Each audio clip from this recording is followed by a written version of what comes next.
sistema.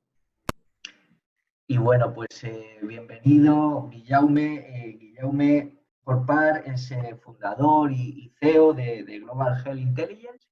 Entonces, bueno, pues nos va a dar unos comentarios con respecto a temas de equipamiento médico, sobre todo temas de inteligencia y bueno, pues mejor tú que yo, Guillaume. Bienvenido y te cedo la palabra. Excelente, muchas gracias, Raúl, y gracias a todos por estar aquí con nosotros el día de hoy.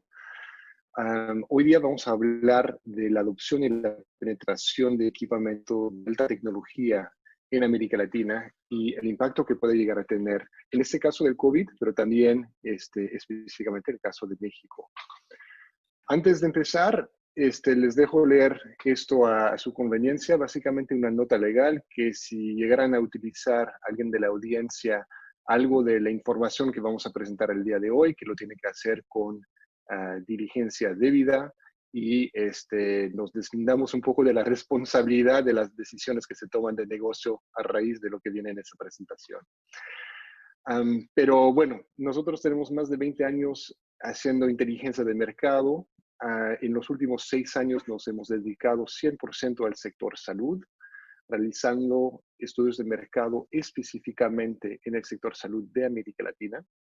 Y a raíz de ese tiempo hemos desarrollado una base de datos de hospitales a nivel regional, en el cual cubrimos más de 20,000 hospitales en 17 países de América Latina. Y este año vamos a también incursionar en Asia. Entonces, eso es la fuente de información principal en cuanto a data hospitalaria en América Latina que existe en el mundo y somos muy orgullosos de tener esa fuente de información aquí y compartirla con ustedes el día de hoy. Tenemos también otros 3 productos, bueno, HospiScope, que es la base de datos que les comenté, perdón. ShareScope, donde analizamos participación de mercado para todo tipo de equipamiento y dispositivo médico, y Surgiscope, donde analizamos cantidad de procedimientos a nivel hospital en América Latina. Entrando en materia, hablando del contexto general, básicamente si vemos la cantidad de hospitales que existen en el mundo, estamos hablando de más o menos 100,000 instituciones a nivel mundial. La cuarta parte de estos hospitales están en economías desarrolladas o avanzadas, como son Estados Unidos, Canadá, Europa, Japón, Australia, etc. Otra cuarta parte de los hospitales del mundo están en China. China, tan solo ellos representan casi 23% de los hospitales del mundo.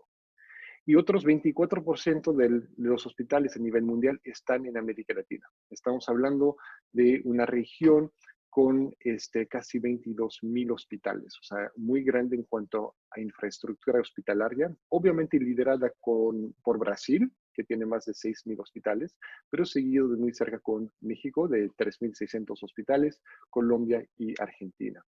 Hablamos de una región muy sólida y robusta en cuanto a instituciones, como les comenté, casi 22,000 hospitales, casi 1 millón de camas hospitalarias y 50,000 quirófanos. O sea, una región muy grande. Pero hay grandes diferencias entre los hospitales de América Latina y los hospitales de otras regiones del mundo, en particular de Estados Unidos y Europa. Por ejemplo, los hospitales de Estados Unidos y Europa tienen en promedio 160 camas por hospital, comparado con aproximadamente 46 camas por hospital en el caso de América Latina. ¿Qué significa eso al momento de adoptar tecnologías, específicamente en ese caso del COVID? Pues primero que nuestra región es mucho más fragmentada, tenemos mucho más hospitales pequeños.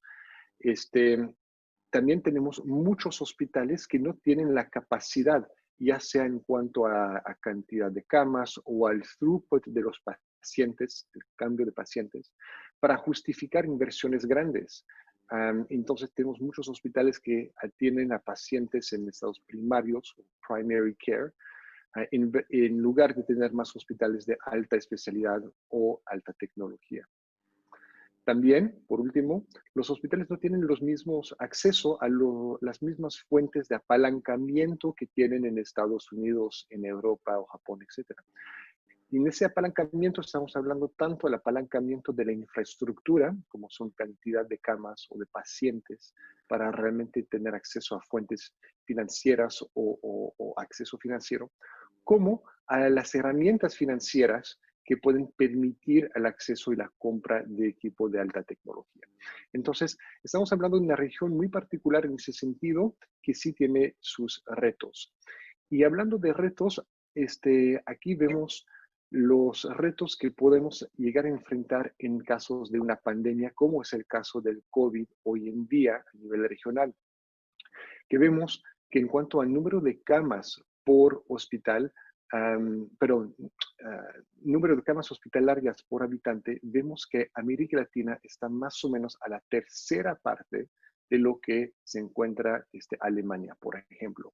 Entonces, aunque tengamos muchísimas instituciones como hospitales, realmente tenemos una cadencia en cuanto a camas. Y eso regresa al punto que estaba comentando hace un momento de cuántas camas por hospital. En cuanto a la cantidad de ventiladores, estamos mejor que en la situación de las camas, pero todavía tenemos áreas de oportunidad. Estamos más o menos a la mitad de la proporción que tiene Alemania. Pero más preocupante todavía en eso en cuanto al tema de ventiladores es que si vemos el tracking de ventiladores en los últimos 2-3 años en América Latina, vemos una contracción del mercado, una contracción de la base instalada en todos los países de la región, incluyendo México, en cuanto a la reducción de los ventiladores instalados. El único país que muestra una excepción a esto es Brasil, que entre el 2017 y el 2019 hubo un aumento, un crecimiento, pues, en cuanto a la base instalada de ventiladores. Y esto es muy importante porque explica, o más bien demuestra la capacidad de poder responder ante una crisis y una pandemia. Hoy día, con esa pandemia del COVID-19 que estamos viviendo, vemos que estamos en momentos de grandes contradicciones. Por un lado, vemos hospitales con tasas de ocupación hospitalaria arriba del 90%. Esos datos son de la semana pasada en Chile, para hospitales que están al tope, pero al mismo tiempo las consultas médicas están en contracción. Vemos una contracción de más del 60%. Entonces, por un lado, la infraestructura hospitalaria se está utilizando como nunca antes, pero los consultorios médicos están en necesidad de atraer a pacientes y atender a clientes en ese caso. La situación del COVID y la situación de la infraestructura hospitalaria no es únicamente una cuestión de poder responder a la demanda de hoy día en el momento, sino como se mencionó en la presentación anterior del IMSS, vemos que en América Latina tenemos necesidades a largo plazo en cuanto a temas de salud, empezando por el tema de la obesidad. Vemos que está creciendo en todos los países de la región, y México está obviamente pues dentro de esto. Y también el crecimiento de la base de personas mayores. Vemos que de aquí al 2055 va a casi triplicar la cantidad de personas mayores de 60 años a nivel regional. Esto va a poner una necesidad o impone una necesidad muy importante en cuanto a la infraestructura de salud que tenemos. Entonces, aunque hoy día hablamos de la necesidad particular del COVID, realmente hay que también pensar en cómo aumentar la capacidad para las necesidades de mañana también. En esto, pues, entra la tecnología. Entonces, cuando hablamos de un sistema de salud eficiente, hablamos realmente de tres pilares. Primero son las instituciones, es decir, los centros de diagnóstico, los laboratorios, los hospitales, todas las clínicas, todo ese ámbito de instituciones.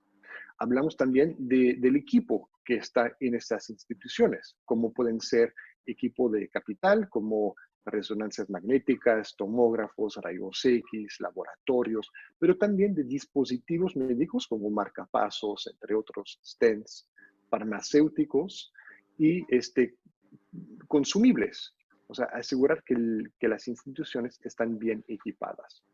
Y tercero, el personal médico como son los doctores, las enfermeras, los radiólogos, que pueden utilizar, operar y